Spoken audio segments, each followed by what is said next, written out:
when we think about work, we use that language, productivity, efficiency, right? That's the kind of language we're using. Are we using language like growth and learning and giving? No, we're not using any of that language, that human-centered language that we really need to use and we need to reframe ourselves around. And I think if we do that, quiet quitting changes, because quiet quitting is quitting the organization. But unfortunately, people are also quitting a little bit on themselves. And they're not recognizing That's that when they're crazy. doing the quiet quitting. Yeah. So let's focus it so they're thinking about themselves in the process, and we're thinking about our employees that way.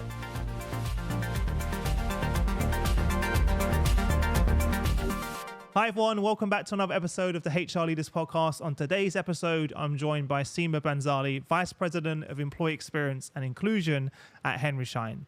During the episode, we discussed the phenomenon of quiet quitting, the workplace trend that's taking over social media.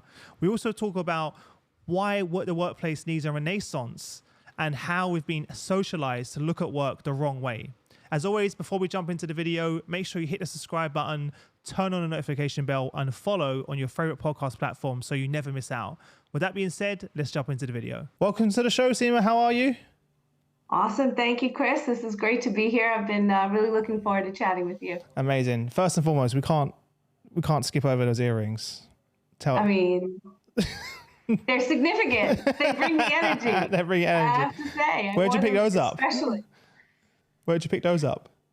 Oh, I actually got them at a Native American Indigenous folks powwow that was local, and so nice. The artisans hand make these. I know, I couldn't believe it. They look like marble, but that's actually like thread. That's crazy. It's thread. That's amazing. That's amazing. Amazing skill and talent there. How you been anyway? How you been since we last spoke? Really, really good. Got a chance to go away with my family for a little bit, nice. And it was terrific. Met a bear on a trail. That was. You met a bear. Just met a bear on a trail. Hey bear. Met a bear on Isn't that hike. what they say as well? They go, hey bear. They shout hey bear at the bear. Apparently, and that's what you do when you see a bear. You shout that. It was funny because I was talking to my husband. We were walking up a mountain, and around 2,000 feet, my body was like, "No, I'm done. Let's back around." My brother's with me. He's a cardiologist, and he said, "You don't look good. You should go back down the mountain." I'll keep going with the kids. So we went back down the mountain, and I was talking to my husband. I'm like, well, you know what? I think challenge is good for human beings. Challenge is really good for human beings. And this was a good challenge for me.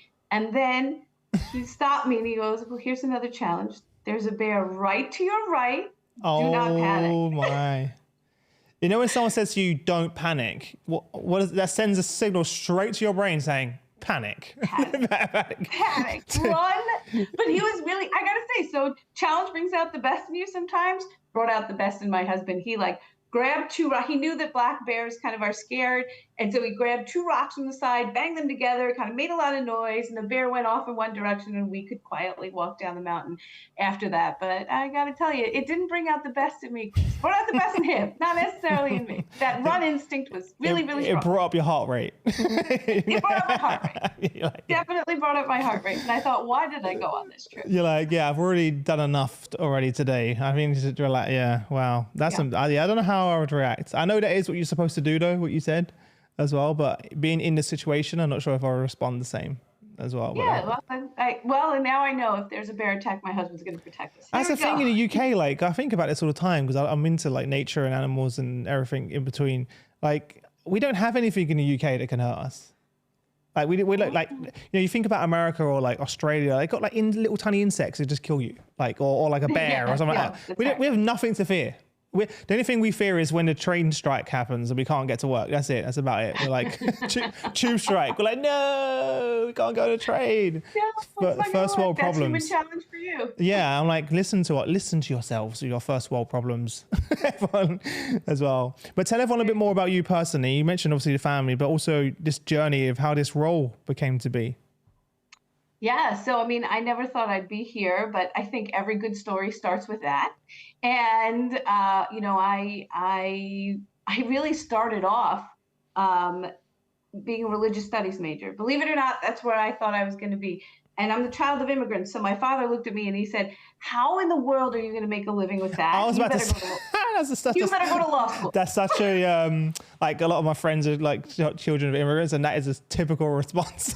Yeah, right. Like that is nonsense career. I'm glad you studied it. Go to law school. Yeah. So I, dutifully went to law school, and I thought, okay, I'm going to practice law. Like that's what I'm going to do. And then I had an opportunity to work for a member of the United States Congress. And as you do, casually, just drop that in there. Say that again. You said just casually drop that in there, as you do, like as most people do. Yeah, that's what most people do. They work for members of Congress. Well, and I got this opportunity, and it paid almost nothing. And again, my dad said, "What you'll learn in 5 years there, you won't get in 15 years of practice. Yeah, and you have no kids right now, and you got nothing. So continue with your living on nothing, and go for it." And I did, and I stayed with him for 15 years. Whoa. It was amazing journey working in government. I hope he paid you for those. He paid me eventually. At some point, you're like, I kind of need some money. I need to get something. But it was an incredible experience. And then I know, you and I had talked about the value of that learning, right? Yes. The value of the journey, the learning in your life. And then I started here. When he retired from Congress, I started at Henry Schein. The CEO is a real people person. And he said, "Look, I don't know what you're going to do, but I know you're going to do something. Come join the team. We need the help. And you have some of the skill sets. You may have never been in corporate, but I see you for who you are." And so how did that happen though? I don't understand. Why this company, and how did that connection happen? So actually, the Congress member I worked for represented the organization, the area that the headquarters was in. Okay. Now it makes sense. So they knew me through that. Oh, okay. They knew me through that tie-in, and because I knew who he was, the CEO, and I knew his values and the company's values, I never thought I was going to jump to corporate. After working for government for so long and living your values, really, really hard to say, okay, now I'm going to go to corporate, and it doesn't really matter, and it's fine. But I knew who he was and what he valued, and so I thought, okay, this is a place I can make that transition and jump to. And so, I did. And I started off thinking I'd do government relations, which I did for a long time. But I found myself loving the people aspects even more, and really thinking about diversity and inclusion. What does that look like in an organization? The whole belonging concept, and finally thinking about, well, at this time in our lives, we need to think about the experience of employees. And so I'd really love to jump into some of those cultural aspects of how do we build it. And so that's how I ended up here. And so everybody who comes to me and wants to talk about mentorship, I say the same thing. Most people's career paths are not straight lines. They're just not. 100%. You got to taste as many things as possible, because no one really knows what they want. Just like taste. You don't know what you want until you taste it. Same with food, right? Taste. You're like, I like those things. Like, how many people do we know? I can't name any, to be honest, that actually pursued, like, it's really sad to say this, but I don't know any of my friends who are working in the field they studied. Like, like maybe, I actually genuinely can't think of one person right now who actually studied, like went to university, studied this, and is now working in that profession. Or if they are, then they're probably not happy. They're probably working in it and they're miserable. Because they're like, I did this because, not because I really want to do it and I love it. And it's aligned with my passion and purpose. That's not what I did it. And because I think we think about education and work. I think we think about it not necessarily in the right way. It's an ability to expand your mind, to think. And education, by the way, when I say education, I don't mean just university, right? Because that's one type of education. Education is life. Life is your educator. I mean, you could have education in all sorts of ways. And so we need to stop being myopic about that particular piece. 100%. But, right? I mean, you learn on the job. I told you before, like I don't have no education. I didn't get any. I didn't go to college, university, and I failed at, maths, English, science. I didn't get any. I got all low grades in all of those things in secondary school. We call it in Europe, in the UK. Yeah. And I hated my relationship with learning through school was awful. Because it's kind of binary. You either succeed or you failed. And that is a really bad way of framing learning. And that's why it kind of ruined the experience for me. Whereas now I look at learning as failing forward, and I learned how not to do this, and I have a really healthy. I love failing, and that sounds crazy. I love it because I know that's the secret sauce to moving and progressing forward and further. So that's it, and that I think is the quiet renaissance in work that we need. Work needs a renaissance. There is no way about it. The way we think about work and education needs a change. And if you're not hearing it from your employees from the Great Resignation, well, then take a look at quiet quitting, because it's coming at us as people leaders in all different capacities from everywhere. Everybody is telling you the way we work doesn't work. And so for me, I'm really passionate about thinking about how do we redesign and rethink about work so that it makes sense. And what you just talked about is really the way to do it, which is we are so focused on the end game. What grades did you get, right, in school, right? To your point, you passed or failed, you did well, you didn't do well. At the end of the day, what did you achieve for the company? What were your, what was your productivity? I mean, we're using all this language that basically is from the Industrial Revolution. I mean, essentially, we haven't moved on our work philosophy from the Industrial Revolution. It's still stuck there. We've moved on in terms of, wage structure and all these other pieces where we've tried to put in laws to help us, but we haven't moved on philosophically because we need to move on to thinking about how individuals are growing and giving in their careers. That's what we need to move to. You mentioned it briefly, but tell everyone a bit more about this phenomenon that you're calling of quiet quitting. Right. So the phenomenon of quiet quitting, two sides to this, and it's really an interesting phenomenon. It's basically people saying, I'm coming in, I'm doing my 9 to 5, and then I'm done with my day. I'm not going the extra step. I'm not going the extra mile. I'm not leaving the job, right? I'm just not gunning it at 200 miles an hour for an organization because I need time for myself. I need time for work. I need all these other things. And so people are just sort of doing this quiet quitting and saying, no, I'm sorry, that's beyond the scope of my job description. I'm not going to do that. And that is a huge shift in philosophy for employees from the time when it was hustle, be seen, work hard, right? You and first one in, last one out. There you go. We were both products of hustle culture, you and I. We definitely lived through that hustle culture. And people are saying, yeah, no, I'm It was good. glamorized as well, right?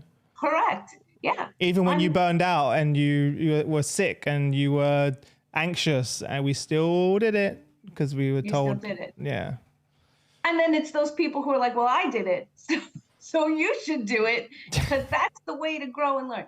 And the truth is, look, there's two sides to this, right? Because psychologists will also say, if you don't strive in your life, just I was talking about before, like with the bear, if you don't have growth, human growth and learning is what keeps us alive. It's what keeps us going. It's a really important part of humanity. And so quiet quitting actually does yourself a disservice, not the organization, forget the organization. It can do yourself a disservice. Other people say it's setting healthy boundaries. And I think that's because that's the argument I see. People are like, I set healthy boundaries. I need to spend time for myself. But I've never really thought about it from the perspective that you're saying now until we first spoke. Yeah, I mean, I think there's both. There's healthy boundary setting that you can do, but you still want to challenge yourself.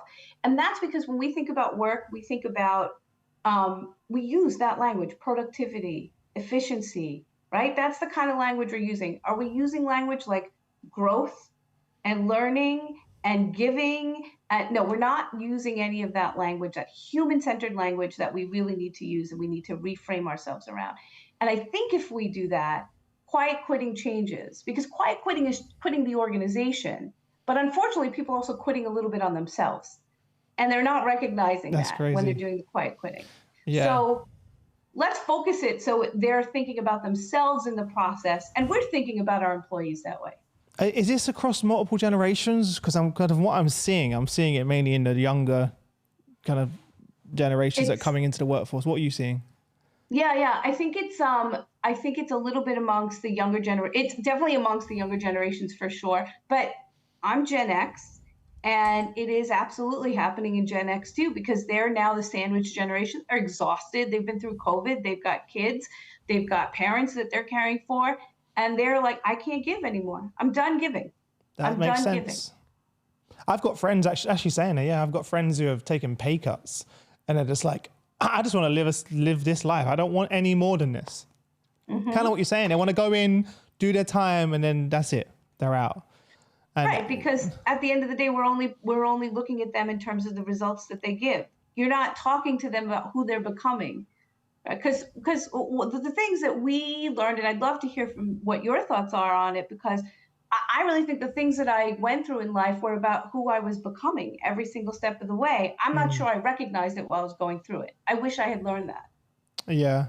You don't, do you? I don't think does anyone really though? I don't think you can. I think it's I think one of the things I'm working on at the moment a lot is reflection, and because I think sometimes we don't even take a chance to just look at how far we've come and how we got there. And sometimes when I speak to successful people, one thing that they say without even realizing is they actually make time for that reflection, so they know what got them there, and then they map it out, and now they've got this formula of success of how they made it happen. So many of us succeed and we have no idea how we actually did it. Or look at one of the things that my coach has got me doing is I have to write a letter to myself from my younger self, thanking me for all the things that I did to get to where I am now. And then a second letter, which we've not done yet, which will be for me in the future, writing back to me where I am now. And it's just an interesting process to go through, because you have to really dig deep and think about it. And the process of thanking yourself in the first letter for all the things thank you for, all of the hard work you did, the sacrifice, the late nights and all the things in between. It was quite an emotional process actually to write that out and be like, damn, that was tough. That's quite the journey. Yeah, it's tough. But how often do we actually sit there and look back at the journey of how we got to where we are? Most people don't. They're so focused on what they don't have that they forget about what they have and how they got there. Yeah, no, I that really resonates with me. I think that thinking about your journey is a really big part of this. And everybody, if you listen to all the great thought leaders, philosophers, I mean, you name it, everybody will tell you the same thing. If you're only working to an end goal, you've missed the real deal. The real deal is the journey and who you're becoming and how you're getting there. It's so fun as well. Like, it's stressful, but a good example, my friends always say to me, Chris, you're really annoying because you get really good at something and you don't stick to it and you go to the next thing. And I try to explain to them, because when I achieve it, it's no longer interesting. For me, it's the journey of being really bad. And I mainly, these are sports that they're relating to, because my parents, everyone's like, why don't you just stick to being an ice hockey player or being a breakdancer or being a tennis player? You would have been like a professional. But I was like, I just start losing interest. For me, it's like being really terrible at something and seeing that growth and journey along the way, the falling over, the failing. Skateboarding was probably the hardest one of those. It's taking thousand attempts to land this one trick. And then you land it, you're like, okay, what's next now? And the life feels like that sometimes to me. I'm just like going through it, trying that trick over and over and over again. I land it, I'm like, okay, what's next? It's never about, if that's the way you're focusing on, you'll never be satisfied. You get to the end goal and you're like, oh, this isn't what I thought it would be. This isn't what I thought it was going to be. I'm not actually happy here, because the happiness is in the striving. Yes. Which is why I think when we focus on MBO goals that say, what did you achieve this year? Click this, click this, click this. It doesn't do anything for people. They're like, oh, I did all of this for you. No, actually, you did a lot of that for you. You just don't know it, because we're not talking in the language of learning and growth. We're talking in the language of performance. And so we need to change that language. And I think that's what employee experience is about. That's what I think it's supposed to be there to do, is to change that language, change those pieces, to start to developing a more human-centered approach to employee experiences. So what are some of the practical things you're doing then in the company to bring this to life in the business? Yeah, because it can be really hard to translate that, right? Like, okay, thanks. Everyone's like, great, bye. Now do this, I'm leaving. Yeah. So, I mean, I have to say, I'm really blessed to work at a company. I was telling you before about our CEO that is already people-centered. So it's a little bit easier to kind of make some of these shifts, right? I mean, because they're already. What does it mean to be people-centered though? Break that down. What does it mean to be people-centered? When you say that, what do you mean by that? I think it's a people over profits concept. In that my team matters. And I'll give you a concrete example of this so it's not so esoteric. We did all this stuff for when we were building diversity and inclusion in the organization. We had all the stats, we had the business stats, we had all these things. And the team leadership was like, okay, we understand it matters. And then we did this other piece where we told them the stories we heard at roundtables. And I have to tell you, that was the piece that moved mountains in the organization. When they heard what their team members were experiencing, they were like, forget the stats. People on my team are hurting. I need to fix this. That matters to me. And so that to me is people-centered organization, right? Where we look at it and say, oh, there's something that's going on and that matters to me. And they do it in big ways like that. And it happens in small ways every day in the organization when we think about how we're processed, what our processes look like. So I'm starting, I'm cheating a little bit. I'm starting from an elevated position here, but that's have why you joined. Yeah. It's why I joined. It's 100% why I joined. But we still have work to do. I'm not going to say we don't have work to do. So here's one practical thing that you can do. When you're taking a look at your MBO goals, are you putting in people-centered language around growth and learning and development as part of the goals? How did you change? What did you learn this year? How did you grow this year? What project actually helped you grow this year? Are you going to put that in their MBO goals so that they say, oh, okay, part of my goal is to grow myself, to develop me, not just perform for the organization, but to perform for myself so that I'm becoming somebody different. So I would say take a look at that. And then on your one-on-one conversations, you have one-on-ones with your folks all the time, right? There's all these one-on-ones. On a weekly basis, check in with your team to see what they learned this week. What did you learn? Where did you grow? What's exciting for you? What do you love? It shouldn't just be about what did you accomplish? And that's when we get into trouble. That's when the quiet quitting starts to happen, because you're just thinking about what you accomplished. You're not thinking about how you developed as a person. And that's true also when you think about diversity and inclusion, right? Because all that other stuff is biased. But when you're asking a person what they learned, that's their own words telling you who they are and how they've grown. And that's a very different thing. Is that what you mean then when you talk about how this is how we've been socialized to look? Sorry, we've been socialized to look at work in the wrong way. Because everything you're saying, I can see even in my own leadership. I'm like, I do that. Why am I doing that when I know I'm listening to everything you're saying. I'm listening to everything you're saying right now. And I was reflecting on the last couple of one-to-ones I've had. And I'm like, I don't do that. And now I will, but I don't because I'm going to have your voice in the back of my head every time I do it. But what is it? Do you think that's the way it is? We've just been socialized to this is how we do it. That. I think our philosophy has been around performance for a really long time. Philosophy and our education philosophy. Everything. Yeah. Everywhere you go. But think about like dieting. I'm just going to use that example. I think about people who want to lose weight. It's let me measure myself every day to see if I've lost weight. Let me think about let me think about what changes. What did you learn about nutrition? What did you learn about your body? Like, what did you learn about? This such a different perspective. That's actually the adventure. That's actually the journey in this process is what did you learn about yourself through that process? Well, it's the same thing when you're talking about whether you're talking about learning. I mean, and the whole there's research. I mean, this isn't just like new. The whole concept of growth mindset has been proven to say the more you have a growth mindset, the more successful you're going to be. So I'm not saying throw performance out the window. I'm saying this is the stuff that actually leads to real sustainable performance. Yeah, because your diet analogy, you could either, for example, if you go and weigh in that day and you weigh more and you're like, oh no, I'm off track. You could actually you could look at it that way, or you could look at it as I've learned how not to do this. Right. What I've learned from this is I have to do X, Y, and Z, and look at it in a very positive frame of mind. That's right, because there's not one size fits all in terms of any experience in anybody's life. And again, that for me is a part of diversity and inclusion.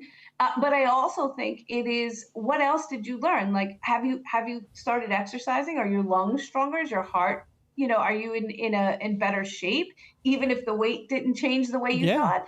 So there's lots of parts in the process. I mean, just to your point, failure should be a stepping stone and a learning opportunity. And I was listening to people talk about the difference between design and engineering. Engineering is this process where you kind of know what you want and then you go through the steps and you get where you want to go. But designing is different. Designing is like an iterative process where you think through, and because you don't really know, there's no real answer. Nobody has an answer. So you're just designing for yourself a life that makes sense. Well, that's what I think this is. We have taken it from the Industrial Revolution period. We're in the fourth Industrial Revolution has already occurred, right? The Internet of Things has already happened. We're still using that philosophy. Yeah. We're still using that philosophy behind human practice. And I think that's, so there are practical steps you can take as an organization to be more people-centered. There are practical things you can do, but it will take a shift in mindset to understand and believe that if people are growing, they're going to perform. And I think if you don't do it, quiet quitting is going to be a part forever of your phenomenon. It's going to be here to stay. So is the Great Resignation. All these things are markers for all of us to understand that work has to change. Yeah. You also mentioned before when we spoke about presentee-ism. How does that link in?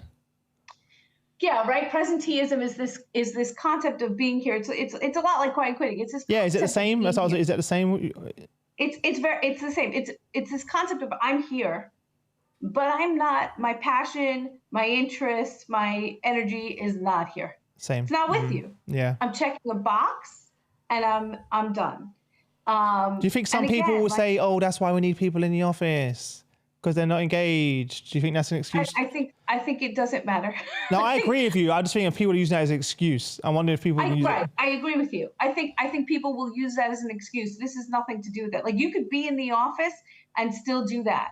And I mean, honestly, you think people aren't on their phones when they're in their offices or by their cubes and they're scrolling? You know that they are. You know that they're like scrolling. You're the person who's thinking that you're doing it too.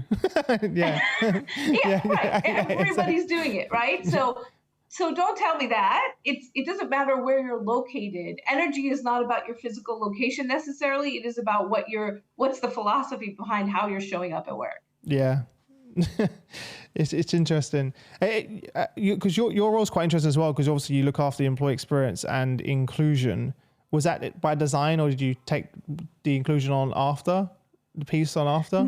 No, actually the diversity and inclusion came first. Oh, okay. It came first. I started working and partnering with one of my partners in HR. We work, because I'm not in HR, right? So it's interesting because I sit in the office of the CEO, so a little bit different, even though I have my, SHRM SEP. So you did that? You went through, you did all the SHRM. Oh, okay. What made you feel like I did it when I knew I was going to be driving into the people set? I said, you know what? I don't have to live in HR, but I should have some basic. Do you think it helped you though? Because I hear mixed reviews about this. Do you think it helped you was it worth the time, do you think, now looking back? I think if I was in HR, I might have a different perspective on that. For me, it was helpful because I learned some basics that, I had long forgotten in employment law that I did a while ago. So for me, it was very helpful, good refreshers on certain topics and certain things. I mean, at the end of the day, it's who you are and what you bring to the table that really matters. So yeah. I think if I had been living HR, it might not have been so helpful for me. What's going to be the cost for these companies who don't address this topic that we're talking about? Yeah, I think you're going to get burnt out talent. So here's what's going to happen. There's always going to be those people who are going to gun it, right? They're just motivated intrinsically that way. That's how they're motivated, and the extrinsic pieces, whatever, it doesn't matter. Those people are going to burn out faster because their colleagues are quiet quitting on them. So again, quiet quitting is you quitting on yourself. It's you quitting on your colleagues. It's you quitting on the organization. And people might say, I don't owe any of those people anything. And I'd agree with you, you don't. But you do owe it to yourself. But so you're going to have burnout in those top talent pieces, continual burnout for them. So you're always going to be figuring out, hey, what do I do? And then you're just going to have this group that quiet quits and that continually just keeps themselves at this pace level. And so the other problem you're going to have is you're not going to develop new leadership. You're going to have a real problem in that leadership talent pipeline, because in order to be a leader, you need to be thinking about growth and what you want to do and have an intrinsic motivation. And quiet quitting creates this phenomenon where you're not going to have that, because people are just phoning it in. And I'm all for healthy. I think you should set healthy boundaries. It's important to do that. 100%. But you can still be passionate and set healthy boundaries. Oh yeah. I am a big culprit of not doing that. It's a balance. And I'm so in. I think also similar to what you said earlier. I feel like I've been socialized to be that way. Like I need to, like I've just always done it for like, if I had 10 years plus of working in an environment where that was the norm, that it's taken me 5-6 years to actually realize that's not sustainable.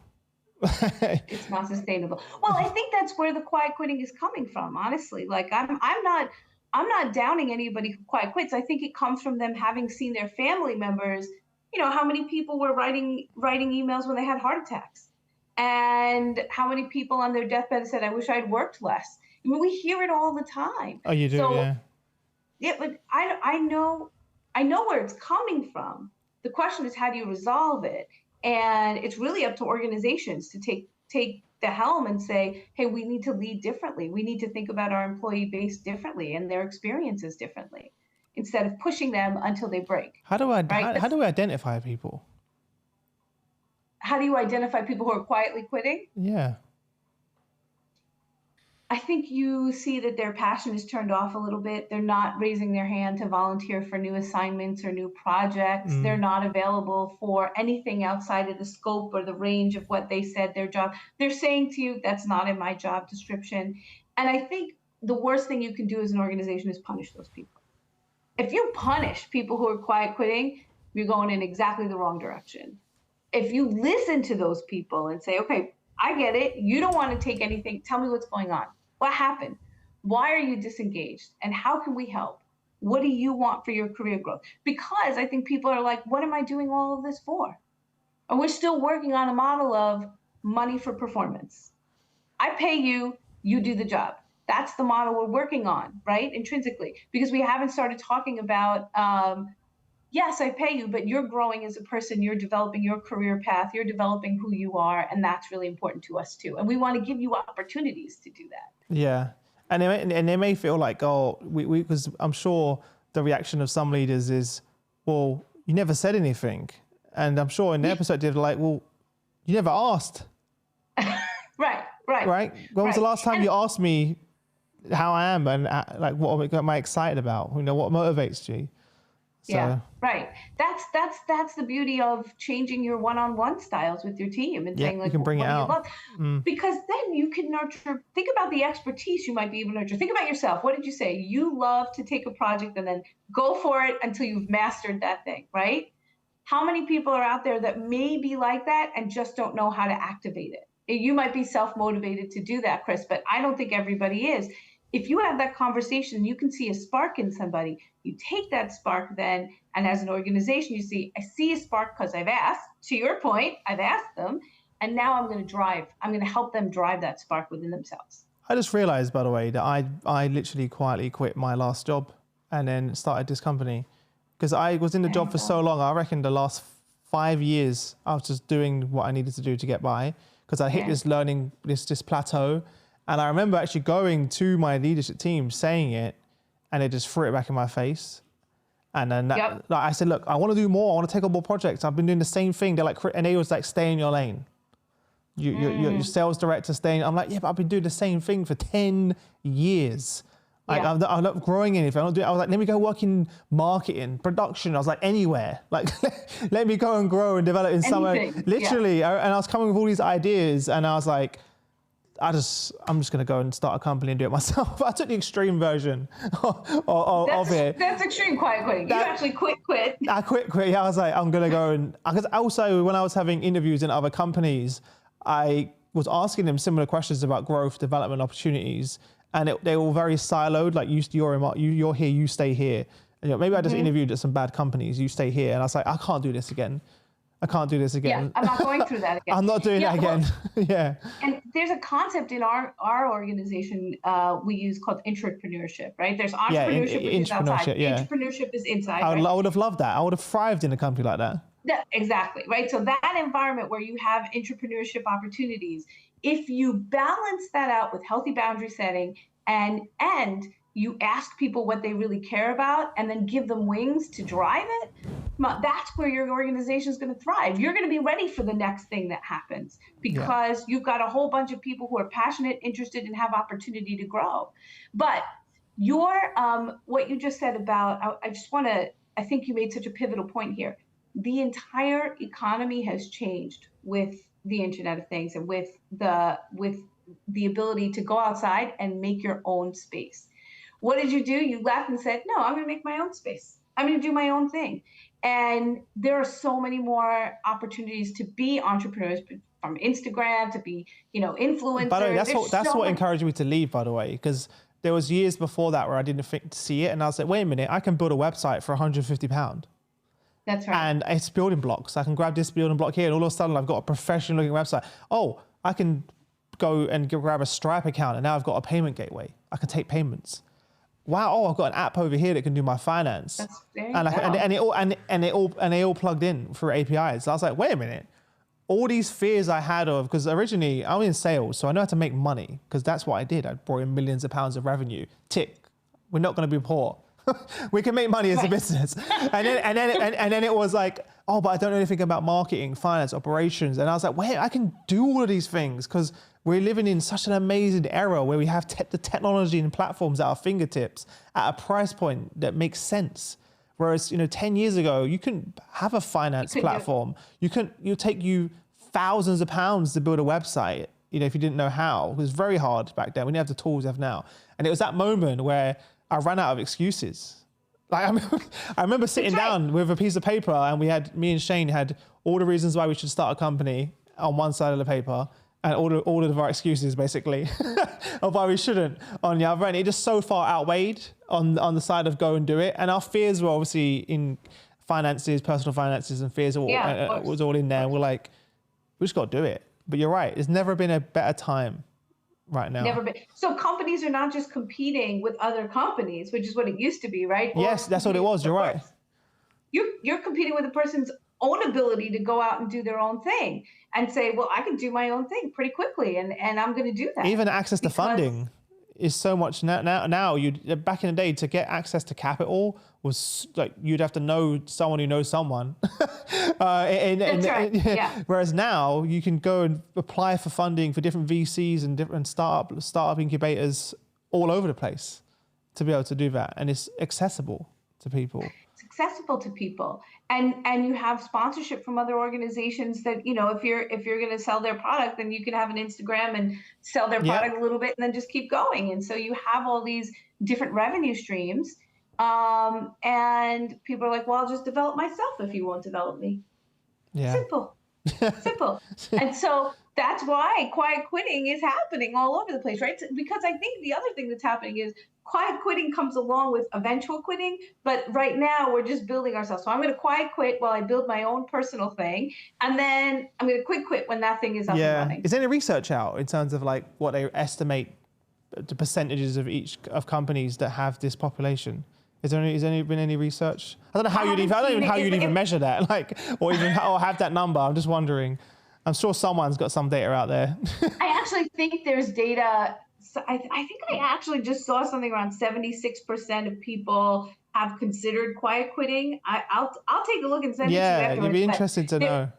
It is a good number of people who have thought about. Your engagement survey says a lot about that, really. That's the closest you're probably going to get, in terms of. Well, that's why I think when you think about employee experience and focusing on engaging team members is so critical, because it helps to get rid of that piece. It also helps to showcase why it's important, or why working for, Fortune 500 or whatever type of organization you're in, why that can be good for you, as opposed to look at the opportunities we can bring you to, as opposed to you just going out on your own and doing this other thing or just quitting quietly. You have other opportunities too here. And I think that's why engagement is so important with teams. But I think if we don't do this, the other piece, besides leadership pipeline, besides the burnout for your team members, is you're always going to be looking at wellness in terms of burnout. When people's like, let's design wellness, you are always going to be trying to calm an inflamed employee base, as opposed to helping them thrive. You're basically treating the symptoms, not the problem. That's exactly right. Exactly right. That's what we're going to be doing forever. And I don't think this is a momentary thing. I think it's going to be a thing forever if we don't rethink and redesign our workspace. Yeah, I think the last 2 years obviously has massively put a flame to it, even more so, right? Because people thought about their priorities and thought, why am I working so hard for an organization? Especially people who may have been, unfortunately, and I know companies were in tough spots, companies that shut down, companies that put people on furlough, all of those things may have happened, and it changes the safety and mindset of an individual, right? Then they're like, oh, well, if this can happen. This could happen to me. I got to think about me. Yeah, it's such an interesting topic, and there's also so much positive things that can come out of this, like we discussed, right? In terms of re-engaging that population, having those conversations as well, reigniting that part of our employee population as well. But we can't ignore it anymore. We can't ignore it anymore. I agree. I think the positive piece of work is because really the psychology behind work is good. I mean, when you think about what people say and what we said earlier, is when you grow, when you learn and develop, actually you're a happier person. You feel fulfilled, yeah. Yeah, your overall sense of purpose is different. And that work, and when I say work, it could be, I'm not just talking about corporate jobs. It could be any job. Think about somebody who's working in a factory or in our distribution centers. They play a pivotal role in our organization. They are critical, just as critical as anybody else. And if you help them say, hey, what do you want to do? Where do you want to grow a little bit here? What did you learn today? And you learn something every single day with every interaction. With every interaction, you learn a little bit about yourself, the world around you, your job, you learn a little bit. So I think it's valuable in every single space. It doesn't have to just be this one space. It could be any space. Yeah. Any role. Before I let you go, Seema, what would be your we've covered a lot. We did. We went a lot of ground. Yeah, this is episode 1. We're gonna do a whole series. What advice would you give to our audience as a parting piece of advice? And then where can they connect with you if they want to reach out to you personally and say hello? Yeah, well, lovely. So parting piece of advice is really take a look at your practices, your policies, and understand whether your culture is really driven around people. We say it. Everybody says they're driven around people. But are you driven around people and the way that they work and the way that they want to live? Or are you driven around what the organization's end goals are? And take a really deep look at that. So that's what I leave people with. Take a deep look at that. And then if anybody wants to connect with me, I am on LinkedIn, Seema Bhansali. Just send me a note. I am always happy to connect with folks. Cool. Well, thanks for coming on. I really enjoyed it so much. And I love your energy, by the way. It's like the energy for what you do. I feel like, that we were talking about journeys before, right? And clearly that journey led you here. To the right place. To the right place. That's how I feel. Exactly, to where you are now. And thankfully it led you to me. So well, I hope it's not the last time we get to talk, Chris. I loved it. It was great. Me too. Being on with you. I wish you all the best until we next speak. Thanks. Thanks a lot. Take care.